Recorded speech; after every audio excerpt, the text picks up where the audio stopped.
Sali izulu hlezi ngakini sibona. Lokhu kusisa wagogo ntombi nokuthi ngokukabazi bakho ubikele incane benzama ngazo zonke ijabu ngizona ngezinto bakho sekubona. Ngisho ngoba phela mina ngipisa samatiwati uba ibenzanga ukuthi tele isuka iphindole izinto zabanqene zamfana zayidela Jima kila le febe mfamje mkuba tshana bonke uthi nje onemali engenayo imali kanye nokanyiwe engenayo intombi kanye nodumo namhlanje engenayo udumo lwayebukho. Ngisho ngoba phela mina ngitshela sentombi sanga lithi ngashisotha lo moya hamba zokuqoma abantu ngaphambi kokuthi masixakele izinto abafana bayifana bonke. Zile tabale bonke oshona wala setshane honke ngafuna kulodesa amafofo ngezinto engatshengise isinyo. Hey.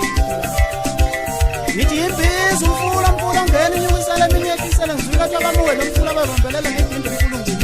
Mebeze kanjani tata mehlwane kanda lemambe emnyama yanuma. Yebo mhlokozi wenhliziyo maqede ngithi sitha sami inhliziyo iphuma ngomlomo izizi. Ngoba kuleya ndawo yomona